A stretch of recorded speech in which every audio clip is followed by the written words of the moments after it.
Decirle, pero, que de su intervención uno no tiene la sensación de que el ministro haya asumido la magnitud de lo que ha sucedido en España en estos 7 años, de esta intensísima crisis, de aumento de las desigualdades, según la OCDE, el estado de la OCDE con mayor aumento de las desigualdades y aumento de la pobreza. Y hoy, como consecuencia de esa crisis, podemos afirmar que se ha producido una enorme fractura social y que la prioridad del Gobierno debe ser corregir esa fractura social, asumiendo además que las consecuencias sociales de esta crisis, de esta enorme crisis, van a impactar en los próximos años con muchísima intensidad. No tan solo hablamos de lo que hoy sucede, sino de las consecuencias a medio plazo de lo que ha sucedido. Y ahí, señor ministro, las políticas del Gobierno no han ayudado a corregir esa realidad.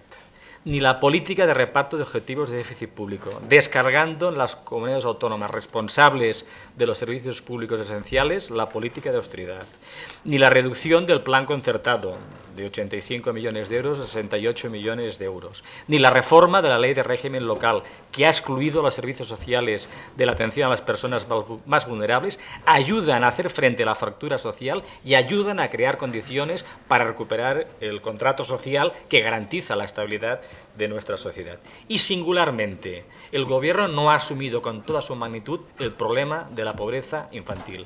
11 millones, 34 millones no responden a la política estructural que necesitamos para combatir la pobreza infantil. Somos de los estados de la Unión Europea con un mayor número de niños en riesgo de pobreza.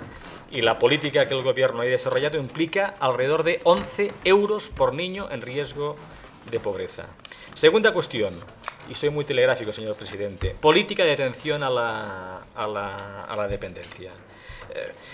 El Gobierno dice que ha garantizado el sistema y ha garantizado los derechos de los ciudadanos. Pero, señor ministro, respecto a la situación previa a la aprobación de la ley de la dependencia, continuamos con un modelo fundamentalmente centrado en que son las mujeres que se hacen cargo del cuidado de sus familiares. A pesar de que se han mejorado las ratios, alrededor del 40% del gasto de las prestaciones en dependencia, cuidadores familiares, con la pérdida de oportunidades en materia de empleo.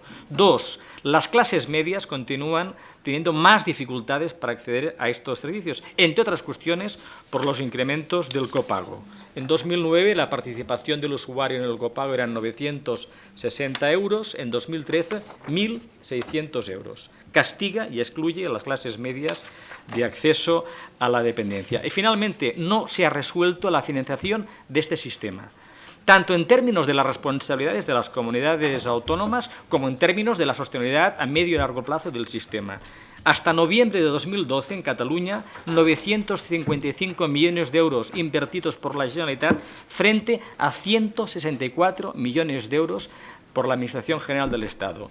En 2010, la aportación del Estado al sistema, 1.800 millones de euros. En 2015, alrededor de los 1.200, 1.300 millones de euros.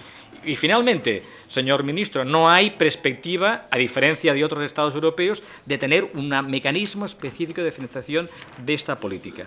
Y para terminar, simplemente, ley del tercer sector.